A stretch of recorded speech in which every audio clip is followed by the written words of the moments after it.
Muito bem, vamos dar início então ao nosso encontro de estudos para o Livro dos Espíritos dessa noite. Hoje é dia 2 de dezembro de 2019, uma segunda-feira.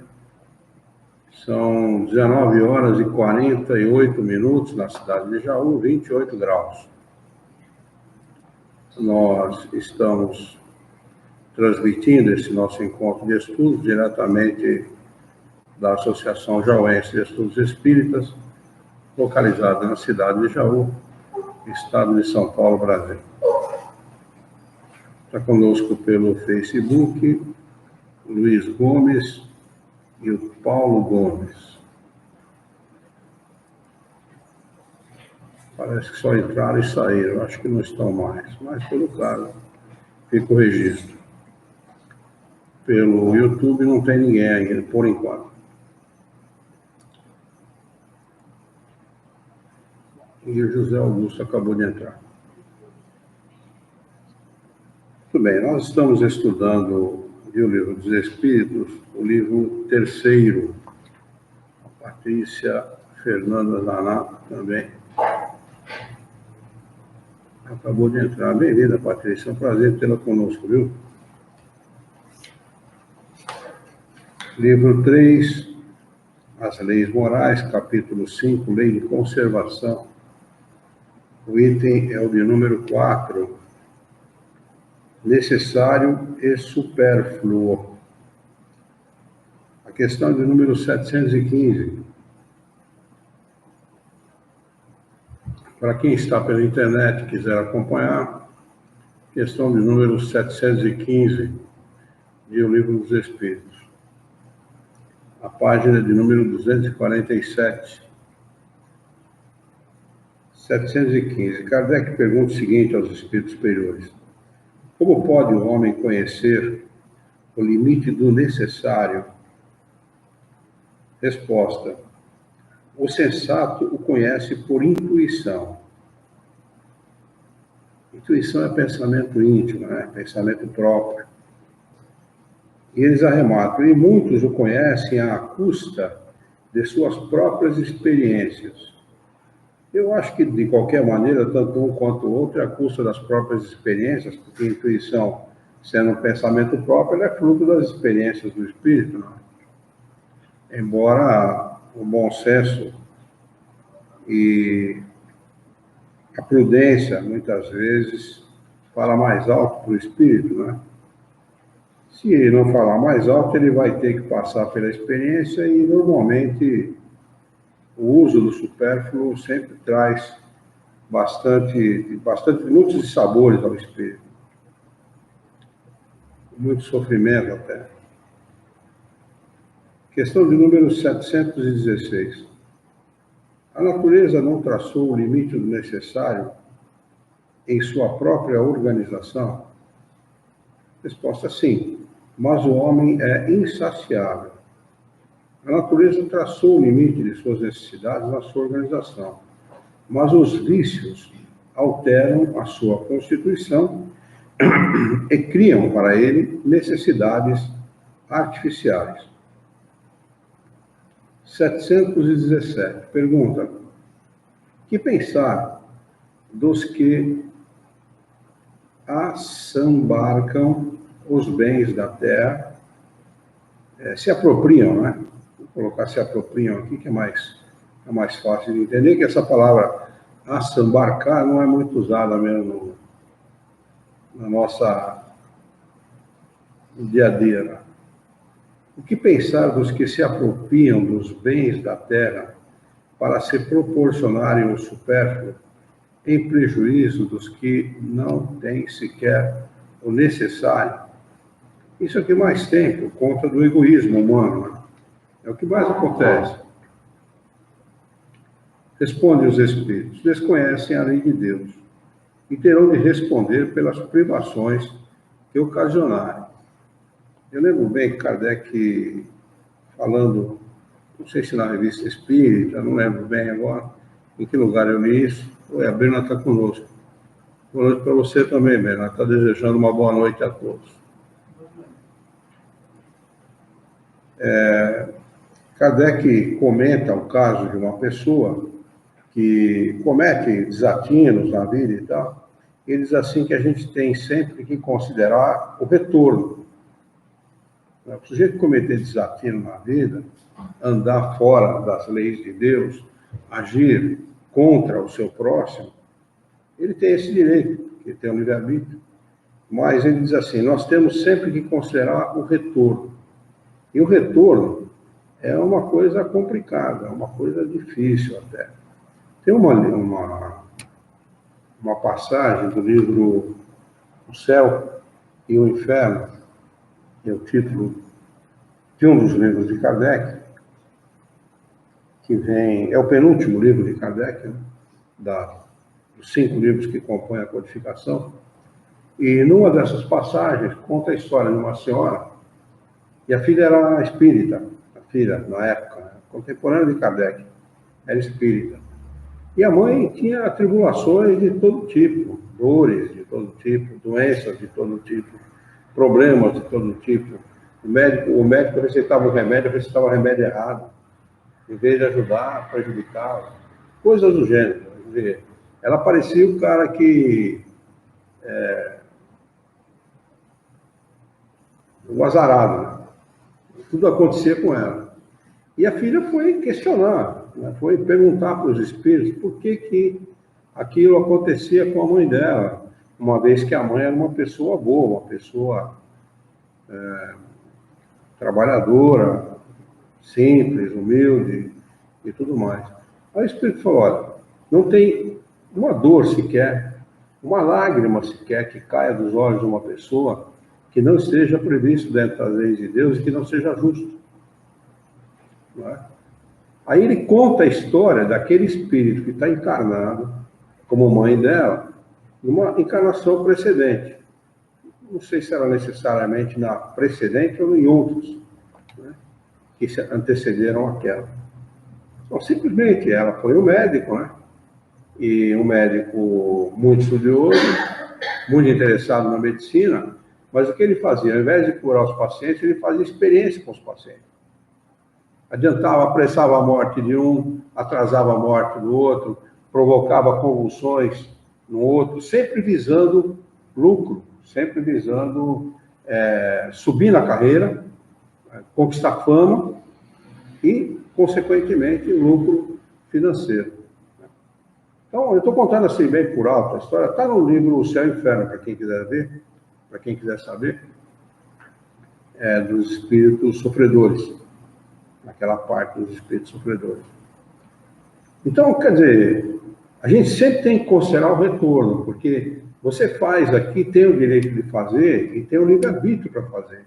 Mas o retorno, como é que vai ser? Como é que vai ser na próxima encarnação? Haverá a próxima, com certeza. Né? Só um obtuso, né? Só um chucro, né? Só uma pessoa muito simples de pensamento e muito atrasada de pensamento pode julgar que a vida seja uma só. E os fatos demonstram o contrário.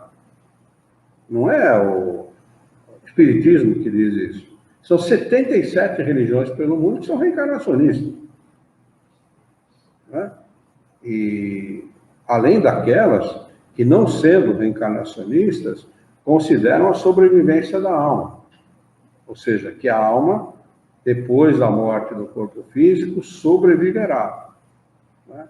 Então, há que se considerar porque há inúmeros exemplos no mundo inteiro, de criaturas com aptidões que não são dessa encarnação.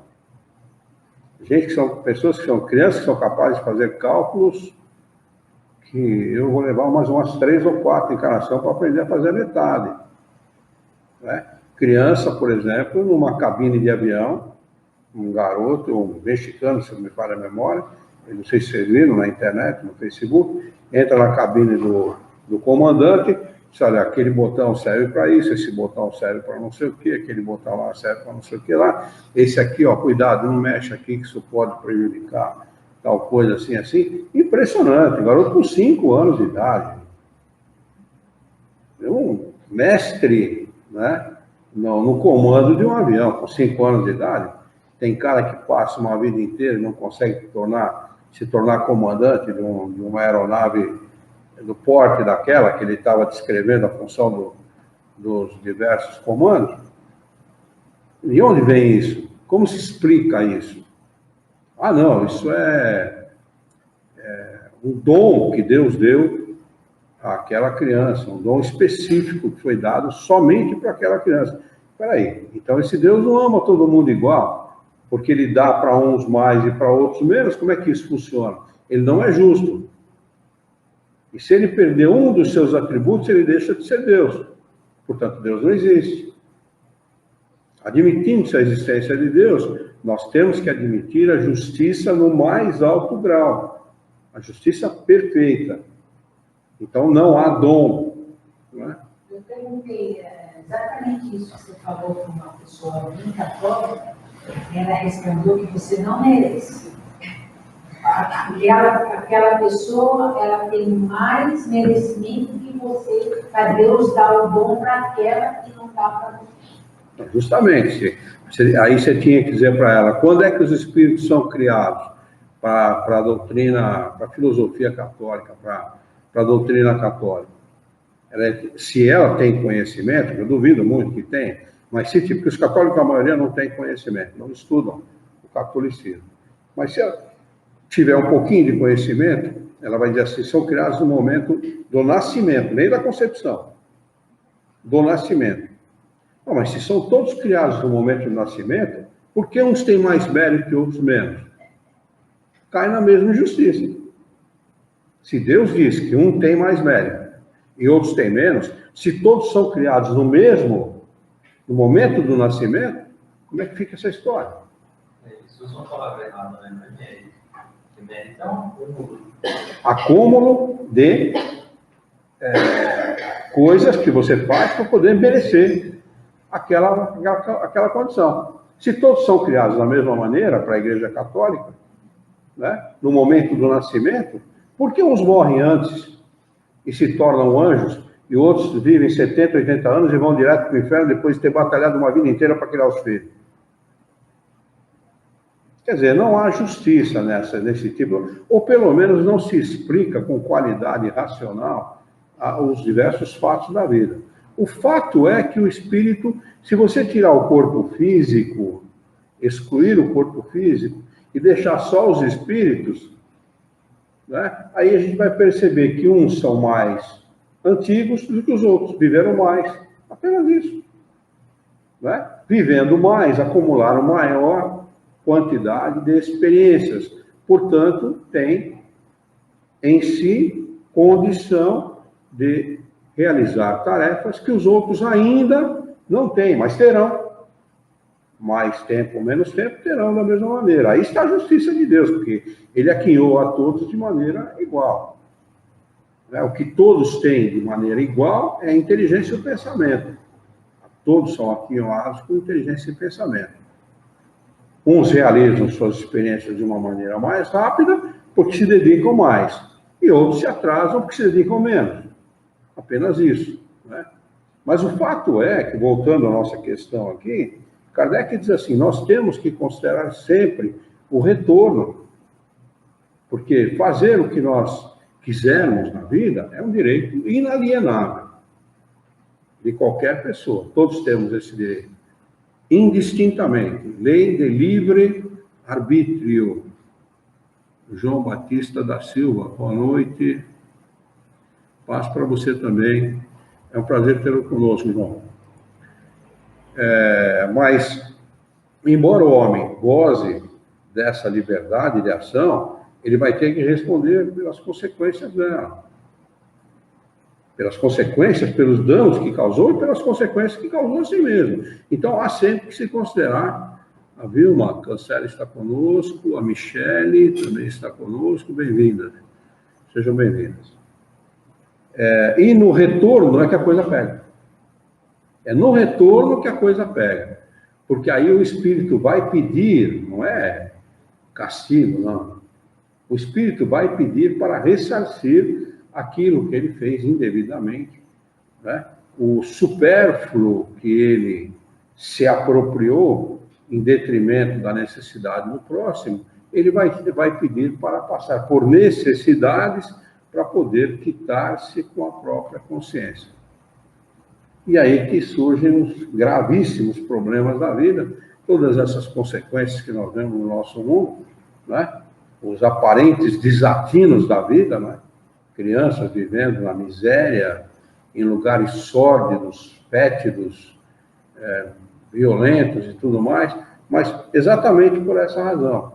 E essa lição do livro O Céu e o Inferno, ou A Justiça Divina segundo o Espiritismo, dá bem uma noção disso, né?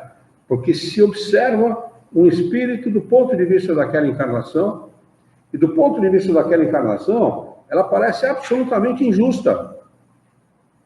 Porque é uma pessoa boa, mãe de família, trabalhadora, humilde, simples, enfim, uma pessoa que tem todas as qualidades. Embora tenha todas as qualidades que a gente deseja em alguém, sofre tremendamente com os problemas mais variados, físicos, morais, ausência de condição financeira, problema de toda a ordem, né? Aí o Espírito revela para aquela filha o porquê daquela situação, né? E ele diz que não há uma lágrima que escorra no rosto de alguém que não tenha uma razão de ser justa. Então, que nós venhamos dar mais valor às necessidades alheias, né? E criemos menos necessidades artificiais, né? Como se refere o Espírito aqui. Kardec faz o seguinte comentário a esse respeito: o limite entre o necessário e o supérfluo nada tem de absoluto, e não tem mesmo. O que é necessário para um pode ser supérfluo para outro, e o que é supérfluo para o outro pode ser necessário para uma outra pessoa qualquer, em função do tipo de vida que aquela pessoa leva, não é? Evidente que não tem nada de absoluto. O problema está na falsa necessidade que a pessoa cria para si, não é? Eu sempre me lembro, quando eu estudo esse tipo de assunto, de um final de ano, onde as pessoas pagavam uma fortuna. Eu não sei se era aqui no Brasil, nos Estados Unidos, acho que era no Brasil mesmo. Uma fortuna, tipo 5, 10 mil reais para passar o Réveillon num determinado local, onde iam ser servidos doces que tinham, esse doce era enfeitado com folhas de ouro.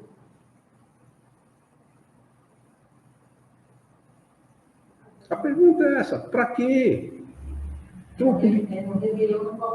Copacabana Palace, né? Eu sei porque eu li isso, eu fiquei... Uma matéria a esse respeito.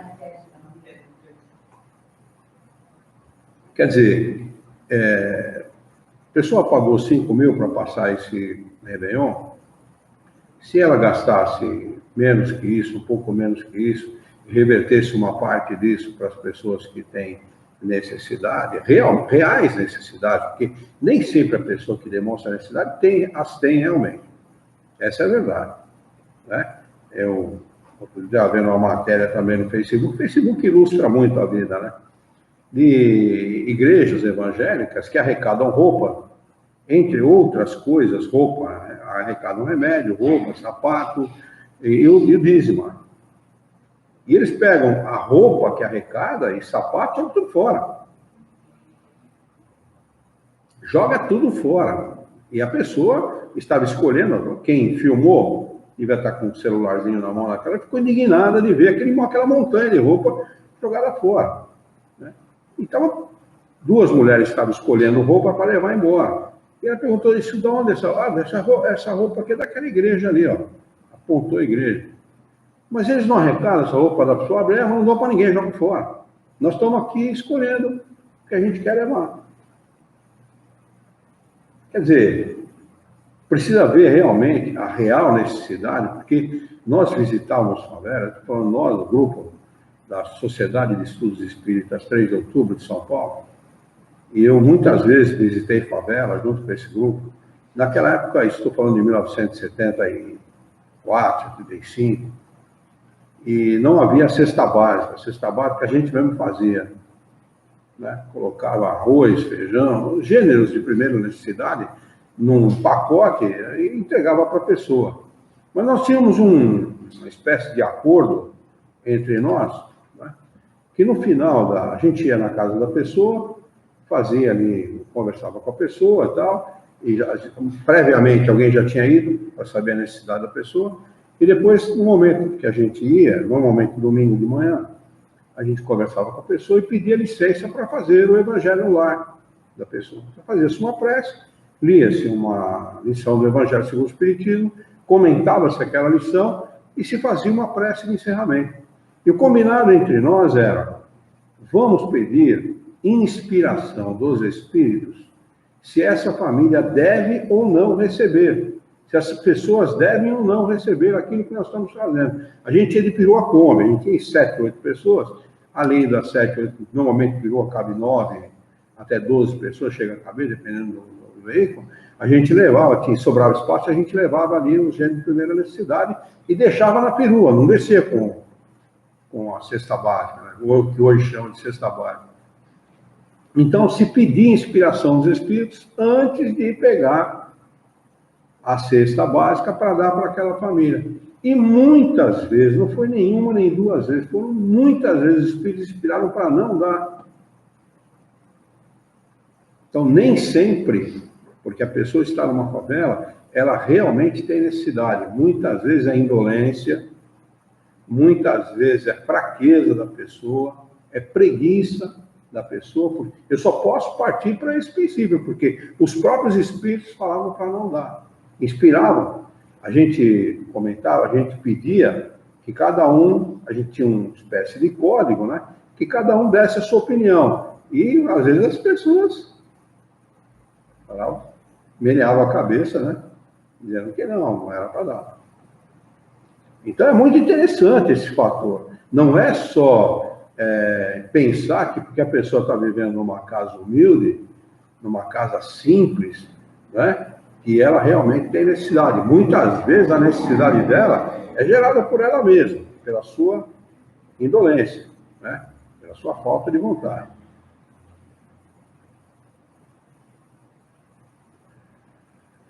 A civilização criou necessidades que não existem no estado de selvageria. E os espíritos que ditaram esses preceitos não querem que o homem civilizado viva como selvagem. Tudo é relativo e cabe à razão colocar cada coisa em seu lugar. A civilização desenvolve o senso moral e, ao mesmo tempo, o sentimento de caridade que leva os homens a se apoiarem mutuamente. Os que vivem à custa das privações alheias,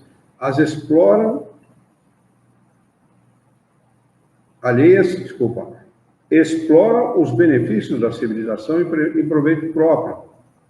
Não têm de civilizados mais do que o verniz, como há pessoas que não possuem da religião mais do que a aparência. Realidade incontestável.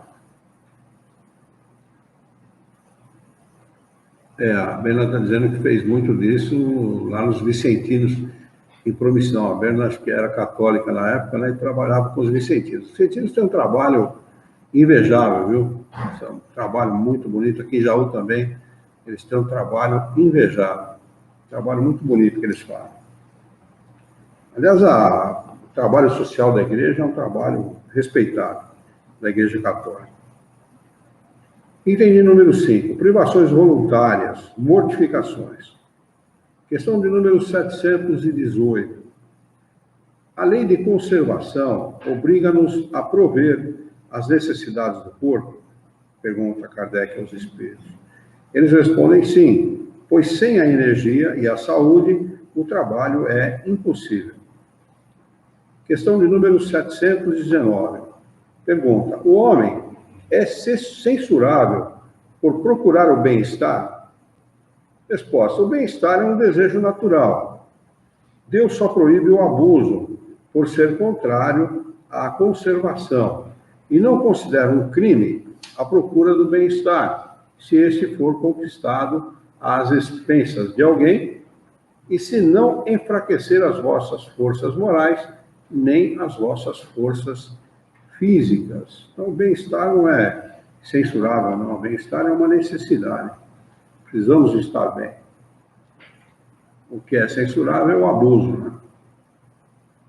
Questão de número 720. As privações voluntárias, com vistas a uma expiação igualmente voluntária, têm algum mérito aos olhos de Deus? Resposta: fazei bem aos outros e tereis maior mérito. Então, esse negócio de privação, isso não tem valor nenhum. Tem o menor valor. Privação voluntária, ficar fazendo coisa contra si mesmo, não é? Se flagelando, autoflagelando e coisa assim, isso é tudo uma grande bobagem. Fazer bem aos outros é o que eles pedem. 720A.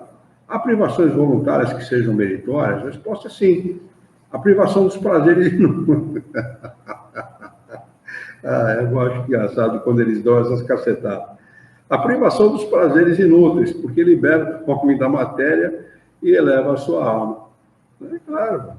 Você para de fazer um monte de bobagem que você faz, você está se privando das suas más tendências, está corrigindo as suas más tendências. E é isso que realmente é necessário, né? A correção das nossas más tendências.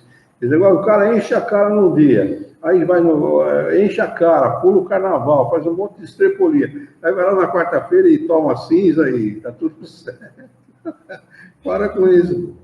Não tem nada a mesma coisa que a outra. Para de pular o carnaval, para de encher a cara de droga, de álcool, né? Aí você está fazendo uma coisa boa, dando bons exemplos e não prejudicando o próprio corpo. O meritório é resistir à tentação, que vos convida aos excessos e ao gozo das coisas inúteis. É retirar do necessário para dar aos que não têm. Se a privação nada mais for que um fingimento, será apenas uma irrisão. É verdade que muita gente fala, não, eu sou muito bonzinho, porque eu dou soco embaixo do viaduto. É bobagem. Para com isso, não tem mérito nenhum. O mérito está em você se privar do necessário para ajudar quem não pode. Aí sim, né? O cara bate na sua porta, pode dar um prato de comida? Tudo bem, está sobrando, tem a vontade, você vai lá o prato de comida e dá para a pessoa e estamos conversando. Você fez alguma coisa excepcional? Absolutamente nada. Você apenas cumpriu a sua função social, né? Sua obrigação social, mais do que função, uma obrigação social, que é de ajudar aqueles que têm menos que você, apenas isso. Não tem mérito, caridade nenhuma nesse troço, né? Apenas uma obrigação. E é nosso dever mesmo. Quem tem mais tem que ajudar quem tem menos. É um dever social. Questão de número 721. A vida de mortificações no ascetismo tem sido praticada desde toda a antiguidade e nos diferentes povos. Ela é meritória sob algum ponto de vista? Perguntai a quem ela aproveita, responde os Espíritos, e tereis a resposta. Se não serve ao que a pratica e o impede de fazer o bem, é egoísta, qualquer que seja o pretexto sobre o qual se desfaz. Submeter-se a privações no trabalho pelos outros é a verdadeira mortificação, de acordo com a caridade cristã. Kardec está fazendo essa pergunta em função muito do que se usava na Idade Média, né, de se provocar ferimentos no corpo, né, para se mortificar, né, causar ferimentos graves para pagar os pecados. É em função disso que ele está fazendo essas perguntas, né? Não tem, aproveita nada, nem para quem pratica e nem para a sociedade. Não aproveita em nada, né?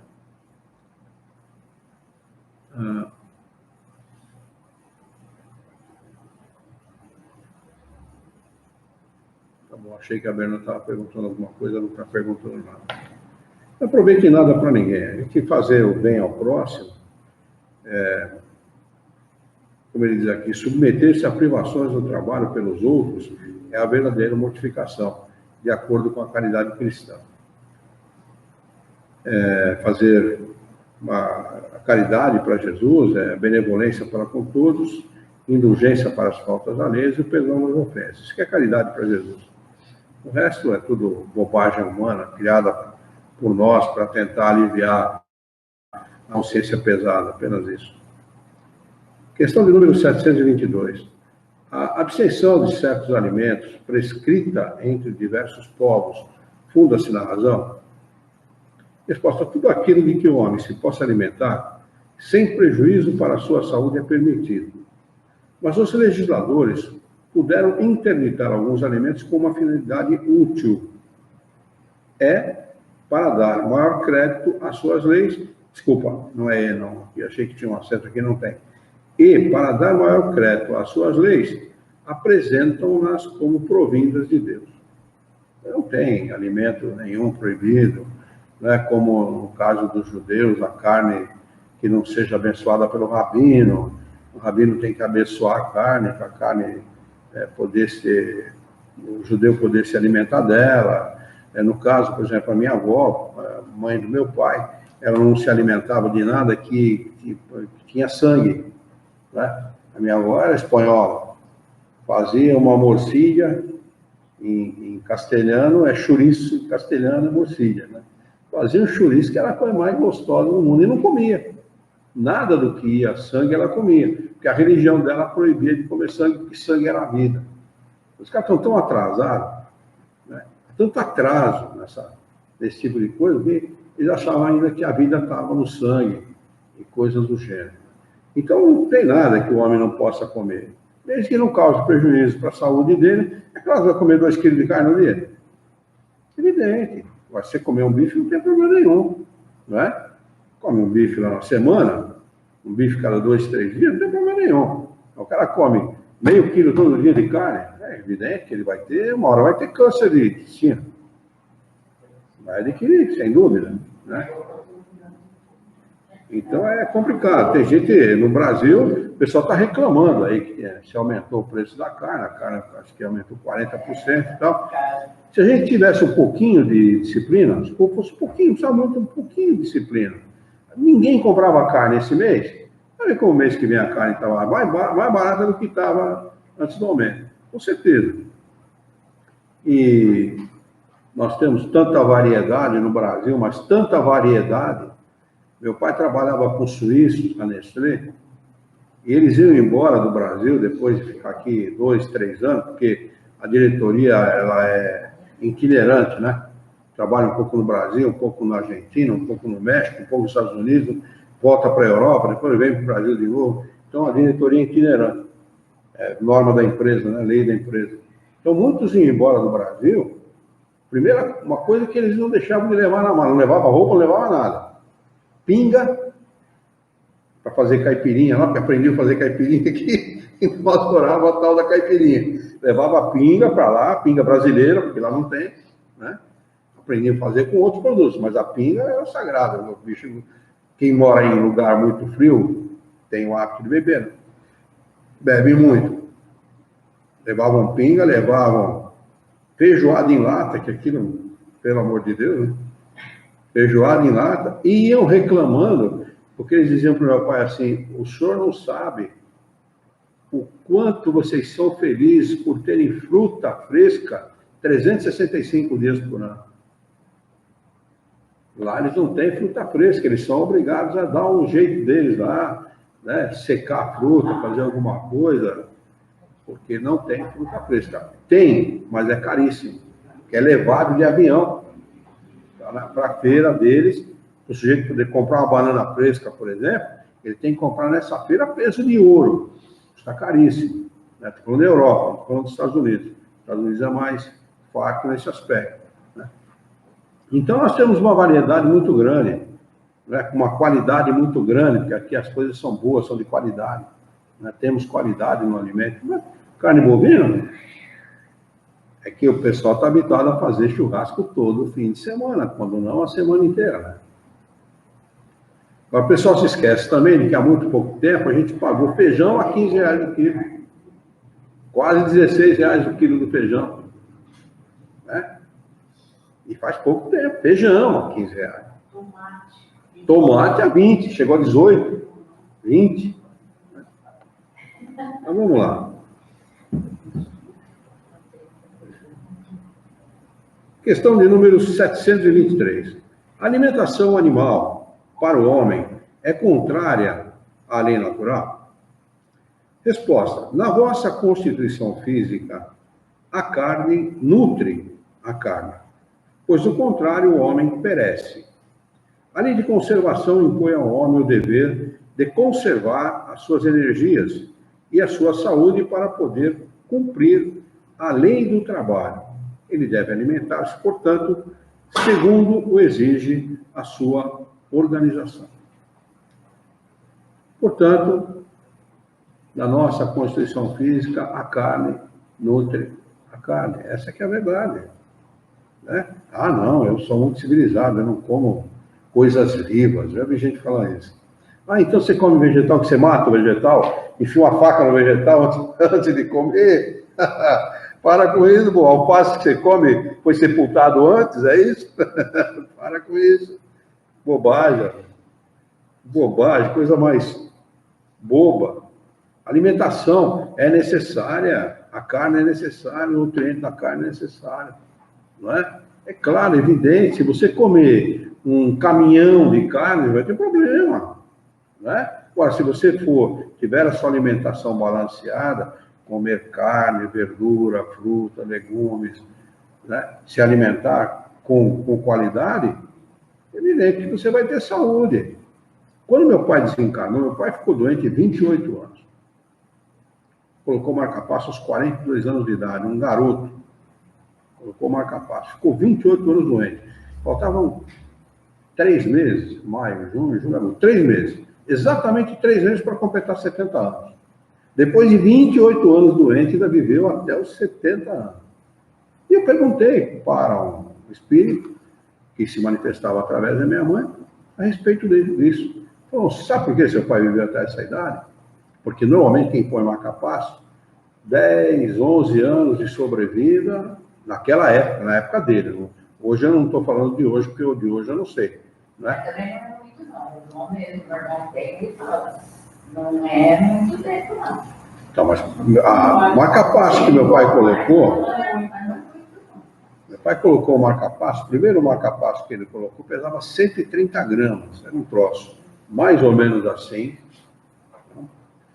grosso. Eu sei porque eu vi o aparelho. E é subcutâneo, colocava aqui, debaixo da pele. O segundo é um pouco menor. O terceiro é do tamanho de um relógio desse de pulso. Inclusive regulava por telefone, colocava o bocal do telefone assim, e o sujeito lá da Magnatron, Mecatron, uma coisa assim, regulava o aparelho por telefone. Quer dizer, ele já pegou um aparelho bem moderno. Eu não sei como está hoje, mas eu sei que quando ele completou 11 anos de marca-passo, o médico chamou e falou, vocês fiquem atentos porque ele vai morrer de uma hora para outra. Depois de 11 anos, ele veio mais 17 ainda. Depois desses 11 anos. Então, desencarna quando Deus quer, não é quando o médico quer, nem quando a medicina quer. E eu perguntei para esse espírito que manifestava através da minha mãe, por que isso? Foi simples, ele se alimentava bem. Meu pai tinha uma alimentação extraordinária, ele comia de tudo com qualidade. Fruta, verdura, legumes, carne, ovos. Ele tinha uma alimentação, uma boa alimentação. E meu pai, ele era rigoroso na sua alimentação. Ele tomava café da manhã, almoçava, tomava café da tarde e jantava. Ele comia assim, praticamente de 2h30, 3 horas em 3 horas, aproximadamente. Uma boa alimentação é fundamental. Nós temos um corpo grosseiro, pô, não adianta a gente negar isso. Nosso corpo é grosseiro mesmo.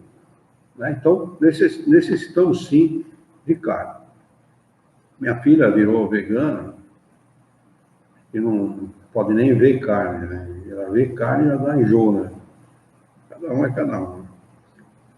724. A abstenção de alimentos animais ou outros como expiação é meritória?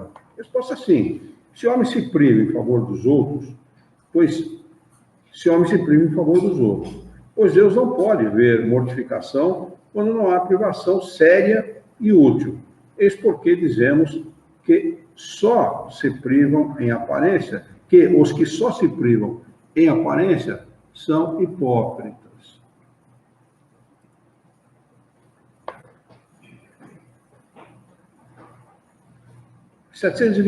Que pensar das das mutilações praticadas no corpo do homem ou dos animais? Respondem os espíritos com outra pergunta. A que vem semelhante pergunta? Perguntai sempre se uma coisa é útil. O que é inútil não pode ser agradável a Deus. Se o homem se mutilar, se automutilar, mutilar animal, achando que está sendo agradável a Deus, para com isso, pô. Isso é coisa da Idade Média. Isso é coisa lá do primitivo. Para com isso. Deixa de ser ignorante. Dona Cristina está conosco. Bem-vinda, Dona Cristina. Um prazer tê-la conosco, viu? Está dando uma boa noite a todos.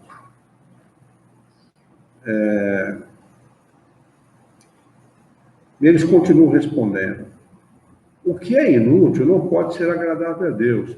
E o que é prejudicial lhe é sempre desagradável. Porque, ficai sabendo, Deus só é sensível aos sentimentos que elevam a alma para Ele. E é praticando as suas leis, em vez de violá-las, que podereis sacudir o jugo da vossa matéria terrena. Né? Então, santificar os nossos atos, né? Combater as nossas más tendências, é nisso que a gente tem que... O senhor Paulo Joel está conosco também, bem-vindo, senhor Paulo. É nisso que nós temos que concentrar as nossas atenções, né? Combater as nossas más tendências, essa que é a realidade. E ai de nós, quanto nós as temos, né? Tem má tendência, não falta para ninguém.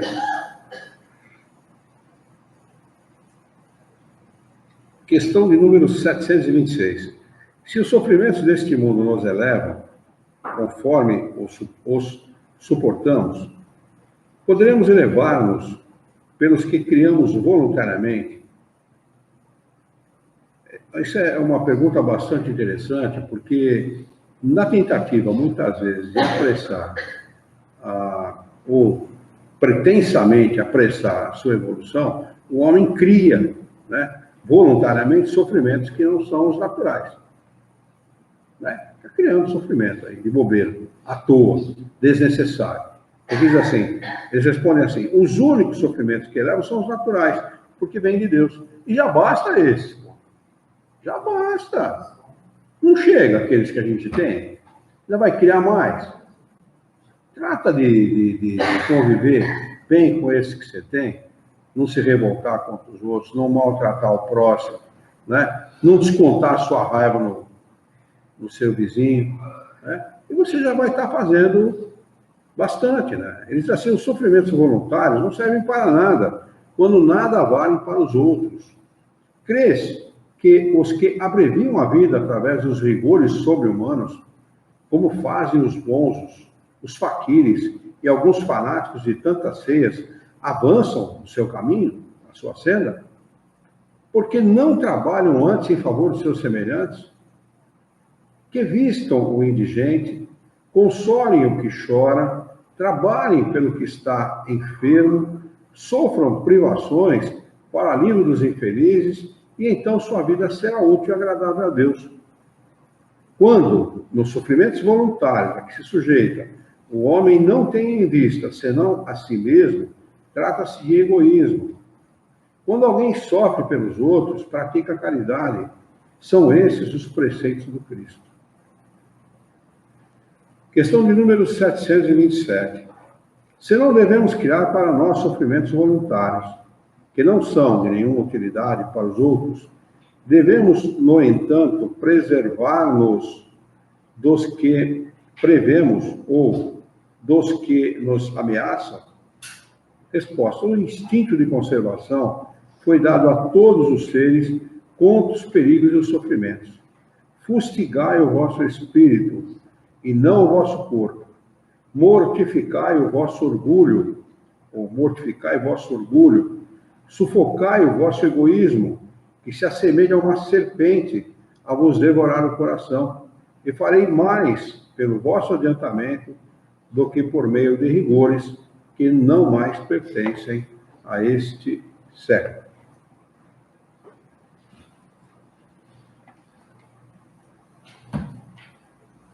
Assisti um filme uma vez, que o sujeito era um... Falei, vai ser perverso assim no inferno. Ele pertencia para a Igreja Católica. E parece que foi no Poderoso Chefão 3, se eu não me engano. Não tenho certeza. Mas o cara era um pilantra, um malandro, ligado à Igreja Católica, em Roma e tal. E ele amarrava na perna um negócio cheio de ponta. Ele amarrava na perna, aquilo enterrava na carne dele, ele andava o dia inteiro. Foi no Poderoso Chefão mesmo. Ele andava o dia inteiro nele. Mas, olha, ele devia enterrar aquilo na cabeça. Porque ele era ruim demais. O bicho era ruim. Ele achava que ele estava fazendo aquilo, que ele estava fazendo bem para ele. Ele estava se mortificando e pagando os pecados. Mas para pagar os pecados dele, ele tinha que amarrar um em cada braço, 2 em cada perna e um na cabeça. Porque ele era tão ruim. Um demônio, rapaz. Aquela batina dele não significava nada. Aquela cruz que ele levava, ele podia pendurar qualquer coisa, o demônio, que dava no mesmo. O cara não honrava aquilo, a batina que ele usava, nem a cruz que ele carregava. Para variar, né? Capítulo número 6, lei de destruição.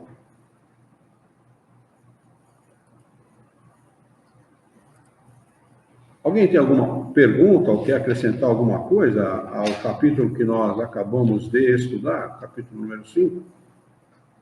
Não? Vamos lá, capítulo de número 6, lei de destruição. Item 1, destruição necessária e destruição abusiva. A pergunta é de número 728. A destruição é uma lei da natureza? Pergunta Kardec aos espíritos superiores. Resposta: é necessário que tudo se destrua para renascer e se regenerar. Porque isso que chamais destruição não é mais que a transformação, cujo objetivo é a renovação e o melhoramento dos seres vivos. Questão do número 728. O instinto de destruição teria sido dado aos seres vivos com fins providenciais? Resposta: as criaturas de Deus são os instrumentos de que ele se serve para atingir os seus fins. Para se nutrirem, os seres vivos se destroem entre si, e isso com o duplo objetivo de manter o equilíbrio da reprodução, que poderia tornar-se excessiva, e de utilizar os restos do invólucro exterior. Mas é apenas o invólucro que é destruído. Esse invólucro não é mais que o acessório, não a parte essencial do ser pensante, pois este é o objetivo inteligente indestrutível que se elabora através das diferentes metamorfoses por que passa. Eu entendo que ele está falando aqui exclusivamente dos animais, não é? Que se predam, né? Os predadores entre si, né? O equilíbrio da natureza é dado pelo predador. O predador não permite que o rebanho se torne maior do que o necessário, justamente com vistas ao equilíbrio, né? E ele diz aqui que o que é destruído com o objetivo de equilibrar a reprodução, e apenas o que é destruído é apenas o invólucro exterior, ou seja, o corpo, né? A essência não é destruída. Quer dizer, aquele animal que acabou de morrer, que acabou de desencarnar, de perder aquele corpo, ele quase que imediatamente, como na questão de número 600, eles ensinam, ele reencarna novamente num outro animal qualquer, não necessariamente na mesma espécie. Ele pode reencarnar num outro animal qualquer, porque ele tem que continuar a realizar as suas experiências com o objetivo de fazer progredir a sua inteligência. e o seu pensamento, né? Então, não tem problema nenhum. A aparente destruição, ou a destruição, é apenas aparente. Vai destruir apenas o material, o físico, mas nunca o espírito. Que é o que acontece com a gente, né? Quando uma pessoa desencarna, apenas vai desaparecer apenas o corpo. O espírito permanece, o espírito é imortal. A mesma coisa acontece com os animais que são espíritos em evolução. Ou, como quiserem, tecnicamente, né? Ainda não são espíritos, são elementos inteligentes, né? São seres inteligentes que ainda não têm consciência de si mesmos, que os espíritos tecnicamente dizem que só é espírito, só pode se entender por espírito aquele que tem consciência de si mesmo. E o animal ainda não tem consciência de si mesmo. Mas não dá para negar que ali está, em essência, um espírito em evolução.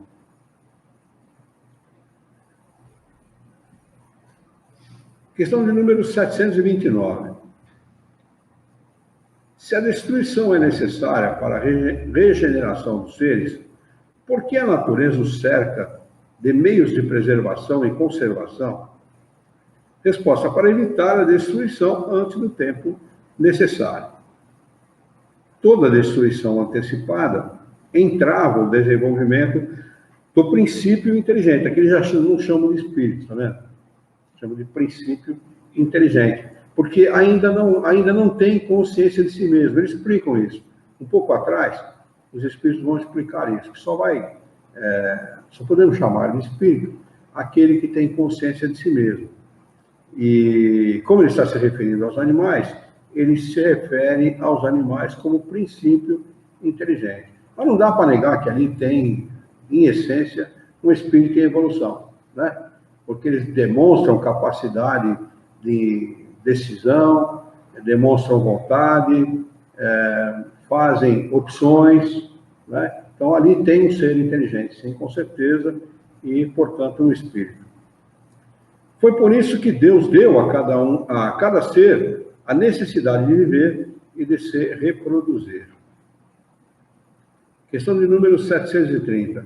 Desde que a morte deve conduzir-nos a uma vida melhor e que nos livra dos males desse mundo, sendo mais de se desejar do que se temer, porque o homem tem por ela um instinto que o torna motivo de apreensão.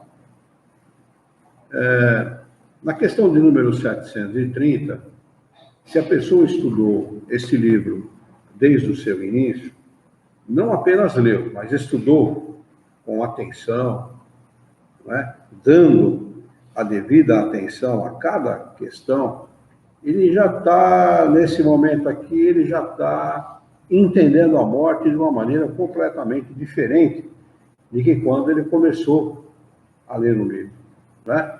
Aqui, o homem já tem uma boa noção da imortalidade do espírito, né? Da sobrevivência da alma. Por isso que a pergunta é feita da forma que está sendo feita aqui. E não há nada de errado nisso, não. Quando a gente estuda o espiritismo, né? Eu sou meio burrão, então eu levei aqui uns 18 anos para entender bem esse troço aqui, né? 17 anos para 18. Eu tenho uns 2, 3 anos para cá que eu comecei a desejar a morte, né?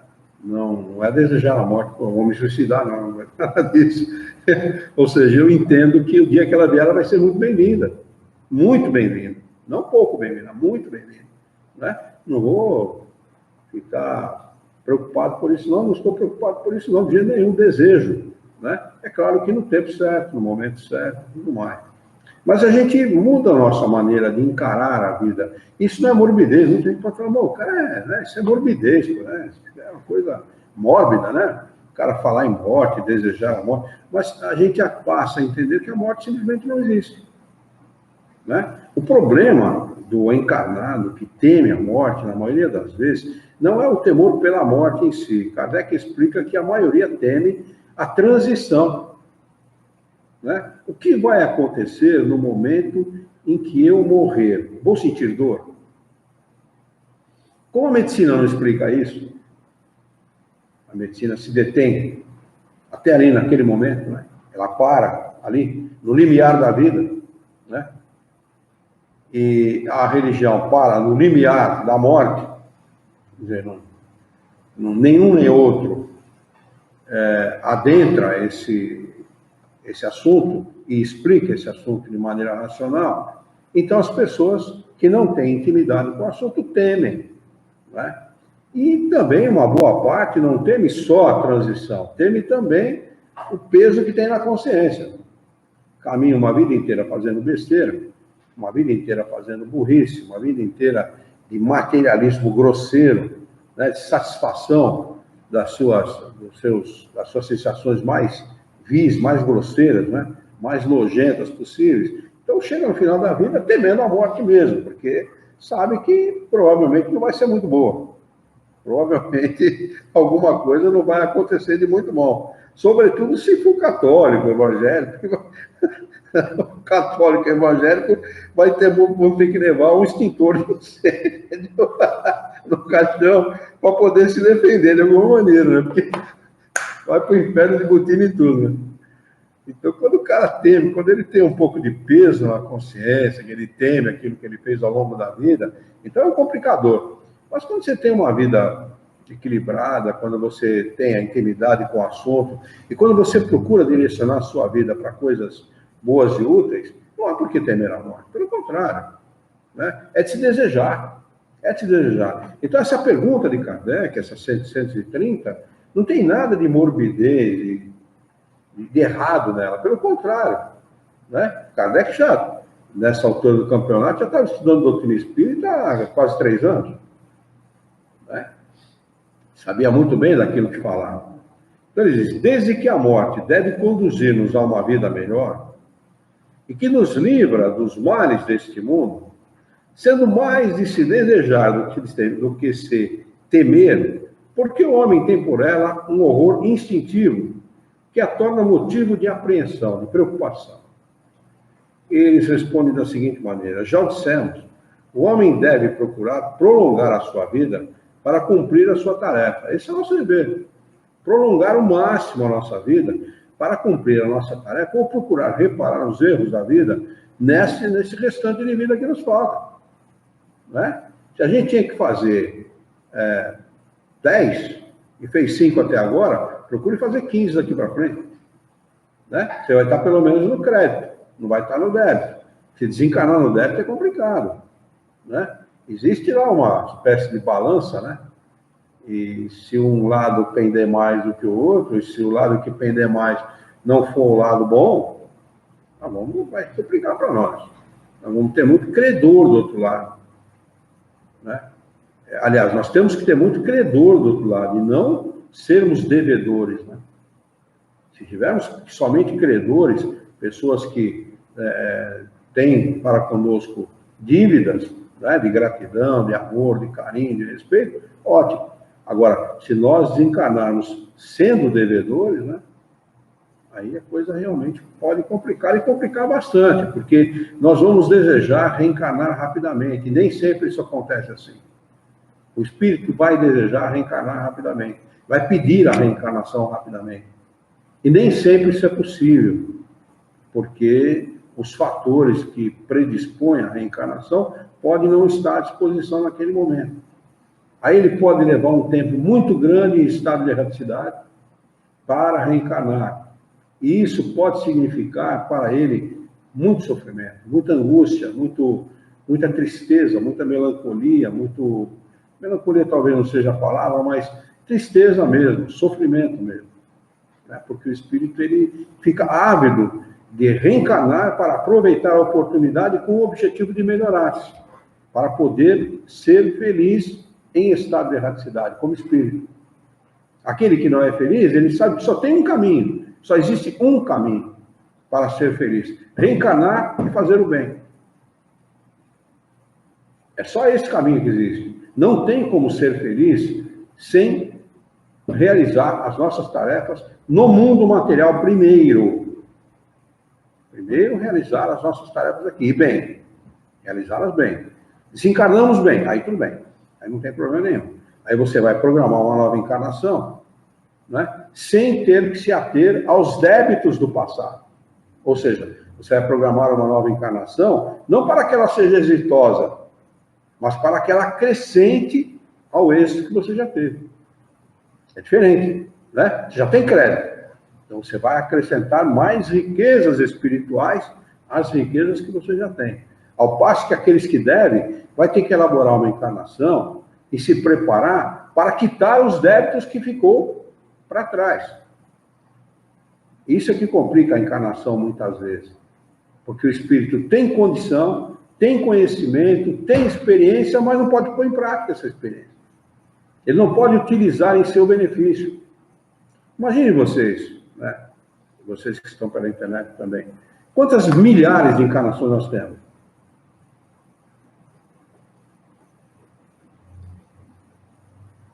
Com certeza, absoluta. A nossa inteligência demonstra isso. A inteligência que nós temos não é pouca. Nós temos capacidade de entender o que nós quisermos entender. Né? Isso demonstra claramente que essa inteligência foi desenvolvida ao longo das diversas encarnações. Então, por que é que nós temos muitas vezes dificuldade com muitas coisas? Porque nós não podemos colocar esse desenvolvimento dessa inteligência, essa capacidade em prática nessa encarnação. Porque temos ainda que adquirir virtudes que nós não temos, como calma, tranquilidade, paz, equilíbrio, e outras, né, que nós não temos. Mas estar no estado de erraticidade não é um momento também importante do espírito para aprendizagem? Sem dúvida. Olha, qualquer... É um momento, sim, né, de grande valia também. Olha, ele não conseguiu aqui, agora ele vai ter essa oportunidade. É um momento valiosíssimo, só que tem um problema. A gente só vai poder realizar experiências em estado de erraticidade, experiências teóricas. Esse é o problema. Porque o que vale para o aluno, se ele está na escola realizando suas experiências teóricas, e ele, depois que sai da escola, não colocar em prática? Nada. Então ele fica na escola 1 ano, 2, 3, 10, 20, 30 anos de escola e não vai utilizar para nada essa experiência teórica. Então, ele tem conhecimento? Tem. A gente não pode negar que ele tem. Agora, de que valeu o conhecimento para ele? Para nada. Esse é o problema do espírito desencarnado. Ele realiza experiências teóricas fantásticas. Porque ele é capaz, os espíritos explicam isso, ensinam isso, ele é capaz de aprender em horas, aquilo que ele leva anos para aprender aqui, encarnado. Você imagine. Olha, se ele é capaz de aprender em horas aquilo que ele é obrigado a levar anos para aprender na matéria, encarnado, como encarnado, você imagine quantas faculdades a gente não é capaz de fazer em 10 anos como desencarnado. Eu estou falando de um tempo relativamente curto. Meu pai reencarnou em 6. Né? Vamos dizer 10 anos como desencarnado. Mas e daí? O que eu falei, um pouco antes de você levantar esse problema, é exatamente nesse sentido. Olha, imagine você, ao longo dessas milhares de encarnações que nós temos, a quantidade de acúmulo de experiências e de conhecimento que nós temos ao longo das mais diversas encarnações. Por que a nossa dificuldade com um monte de coisa? Porque nós reencarnamos num corpo limitado. E esse corpo, a proposta é exatamente essa: limitar o espírito nos seus conhecimentos, na sua capacidade, para que ele não reincida. Você já ouviu a expressão, no Fausto me perdi? Já ouviu? A expressão é verdadeira. Por quê? Porque toda vez que o sujeito tem muito dinheiro, né, ou seja, quando ele tem muita fartura das coisas, o caráter afrouxa. Então, o que o espírito pede quando ele reencarna? Eu não quero ter essa habilidade, não quero ter aquela, não quero ter... Eu preciso adquirir humildade, por exemplo. Por isso que os espíritos ensinam. E tem muito doutor na pele de um carroceiro, e tem muito carroceiro na pele de um doutor. Ele se vê obrigado, com todo aquele conhecimento, com toda aquela bagagem que ele tem ao longo das mais diversas encarnações, reencarnar numa situação humilde, arrastar uma encarnação de sofrimento, de dor, para poder adquirir virtudes que lhe faltam para poder aplicar o conhecimento com justeza, com sabedoria. Esse é o problema. Ter o conhecimento não é o problema é você aplicar aquele conhecimento com sabedoria, com justeza. E não tendo sabedoria, o espírito utiliza mal o seu conhecimento. Daí a gente entender o porquê os espíritos colocam o egoísmo como uma grande chaga da humanidade. Porque o espírito sabe o que deve fazer, mas não faz. Ou seja, ele vai atrás daquilo que lhe é o seu, apenas o seu interesse, não o interesse da coletividade. Isso a gente vê, por exemplo, muito na política. Por que a maioria dos políticos, ou boa parte dos políticos, são verdadeiros psicopatas? Estão se lixando para o interesse da maioria. Estão se lixando. Eles têm a caneta na mão, eles têm o poder na mão. Eles podem assinar leis em benefício da maioria, em benefício da população. E não fazem. Por quê? Porque eles visam benefício próprio. Não é? Esse é o problema. E eu estou falando, eu citei o político, porque o político é fácil de entender, esse exemplo. Mas isso é um mal geral. Isso é um mal da humanidade. A nossa humanidade é assim. Uma humanidade egoísta, mesquinha. Então, o nosso problema mora exatamente aí. Desencarnar bem para poder acrescentar aquilo que a gente já tem, outras coisas. Então, o progresso do espírito será muito mais rápido, porque ele não tem que ficar quitando. É mais ou menos a mesma coisa como um cara que acaba de pagar uma grande dívida. A partir daquele momento, ele começa a trabalhar em benefício do lucro. Ou seja, tudo que ele ganhar vai ser dele, única e exclusivamente. Quando ele tem um débito grande, o que acontece com a pessoa? Ele trabalha e não consegue pagar, trabalha e não consegue pagar, trabalha e não consegue pagar, porque ele tem a dívida dele é muito grande. Mal comparando, ou seja, muito mal comparando, porque não é assim, em termos espirituais, a quitação dos nossos débitos, graças a Deus, não funciona assim. O Criador, como Jesus falou, o amor cobre a multidão de pecados. Está no Evangelho de Jesus, isso é verdadeiro. Porque pelo amor, pelo trabalho do amor, não é? O amor ao próximo, não é? Trabalhando incessantemente na nossa melhoria pessoal, nós podemos quitar muitos débitos dessa forma. Não é? Então, a comparação é muito mal feita da minha parte. Mas é apropriada, porque dá para entender como a coisa funciona. E é exatamente assim. Né? Então, nós precisamos trabalhar incessantemente, já nessa encarnação, para começar a mudar as coisas. Porque ao desencarnar, nós temos que estar no lucro e não no prejuízo. Nós temos que ter credores. No sentido de pessoas que desejem o bem para nós, sejam gratas por aquilo que nós lhe fizemos, o bem que nós lhe fizemos. Ou seja, nós temos que desencarnar tendo uma quantidade muito maior de bens produzidos do que de males produzidos. Porque a maioria desencarna e sequer tem consciência disso. Muitas vezes acho que produziram bem, mas não produziram nada, e outras vezes são humildes demais para entender que produziram todo o bem que realmente produziram. Porque o humilde, por isso que Jesus fala que a terra será herdada por eles, exatamente por essa razão. O humilde produz o bem segundo as intenções. E o egoísta não, quando ele faz alguma coisa, ele dá com a mão já esperando receber com a outra. Essa é a grande diferença, Daniel.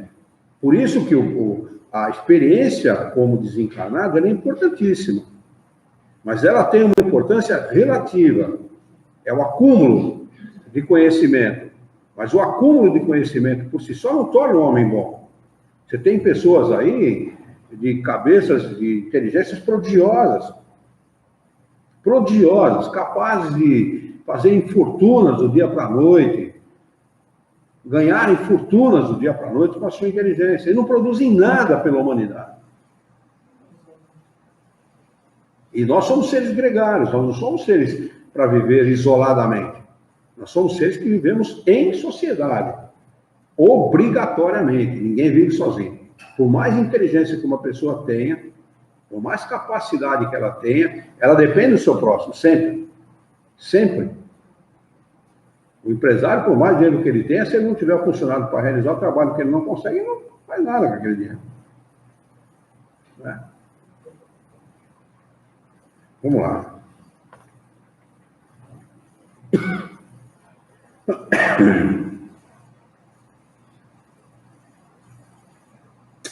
Nós estávamos na 730, né? Já lemos? Não lemos a resposta, né? Não lemos toda. Começamos a ler a resposta, não acabamos, né? Vamos acabar de ler essa resposta para encerrarmos esta nossa noite de estudos.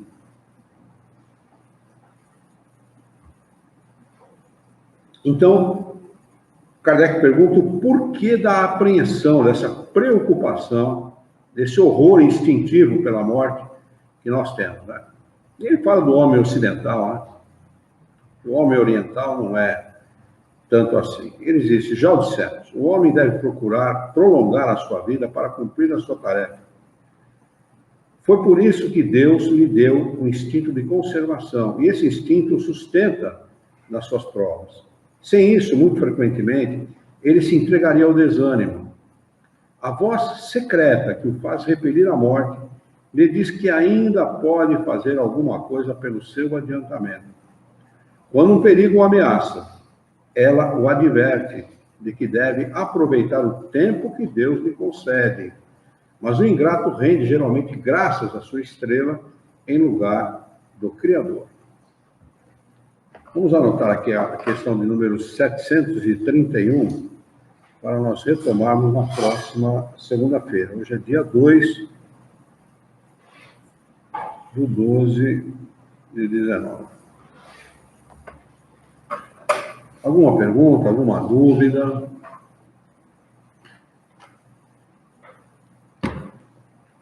O estado de erraticidade, Dani, deve ser uma das fases mais maravilhosas, seja qual for a condição do espírito, viu? Qualquer que seja a condição do espírito, mesmo que ele seja um espírito que desencarna numa situação bastante difícil, ele certamente vai aproveitar muito a sua situação, esse momento que ele vive de liberdade sem corpo físico. Porque, de qualquer maneira, é a oportunidade dele rever essa sua posição e mudar a maneira de pensar e ser mais resignado diante da vontade do Criador. Mas, quando o espírito desencarna bem, esse momento para ele deve ser um momento extraordinário. Então, quando eu fiz essa pergunta no Renato, eu pensei nesse desencarno muito mal. Sim, esse que desencarna muito mal é mais proveitoso a erraticidade para os que desencarnam mal do que para aqueles que desencarnam bem. Tanto isso é verdade, que se você se lembrar daquele estudo que nós fizemos sobre Júpiter, da Revista Espírita, os espíritos de Júpiter vivem 800 anos, encarnados. Por quê? Porque são espíritos que não precisam mais trabalhar no sentido de melhorar-se moralmente. Eles já conquistaram os bens morais. Eles só têm que aprimorar isso. Tanto que a tarefa deles é vir a mundos como o nosso inspirar o bem. Então vivem 700, 800 anos, é normal isso para eles. Nós não. Nós vivemos um período muito curto, 70, 80, se viver muito, 100 anos. Curtíssimo. Né? Porque nós temos essa necessidade de ficar em estado de erraticidade e realizar essas experiências teóricas para poder aprimorar o nosso pensamento, os nossos objetivos no bem e vir colocar em prática na vida, na Terra, em mundos como esse. Porque mundos como esse, Dani, não é fácil. Esse mundo aqui não é para qualquer um. Mundos como esse é para espírito corajoso, espírito empenhado em vencer a si mesmo, empenhado em vencer as suas más tendências. Muitos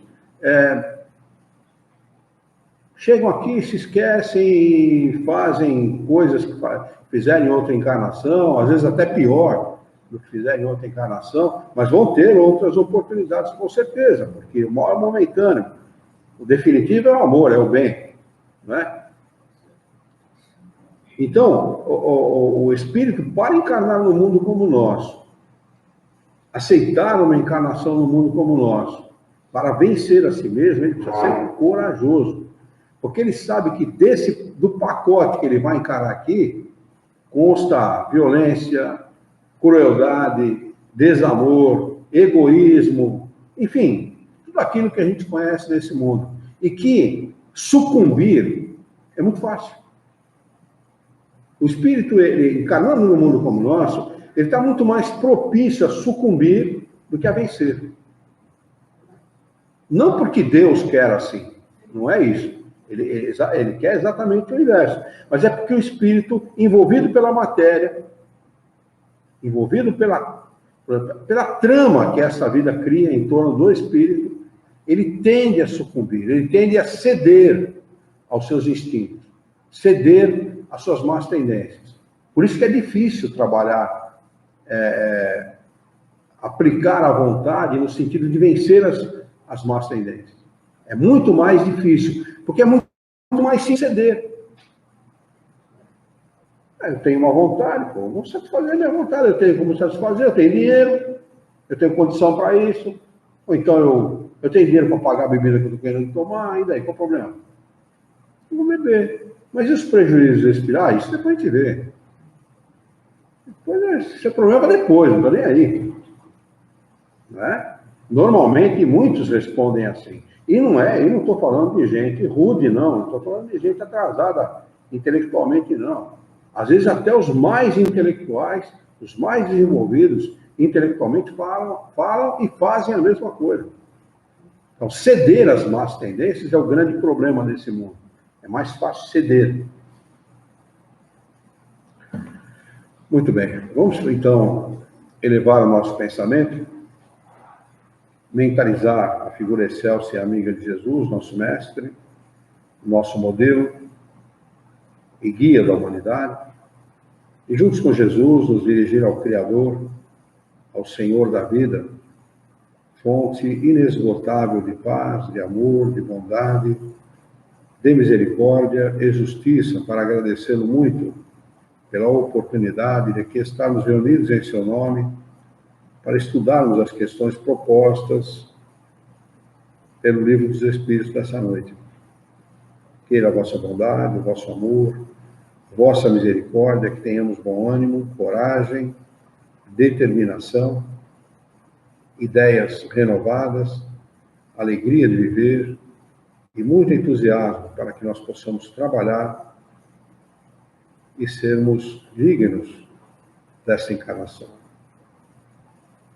Dá-nos ainda, Senhor, a coragem necessária para que nós possamos viver e orientar a própria existência por um profundo e sincero respeito pelo nosso próximo. Em teu nome, Senhor, em nome de Jesus, em nome dos bons espíritos, em nome do nosso diretor espiritual e de toda a sua equipe, nós declaramos encerrado o nosso encontro de estudos essa noite. Que assim seja.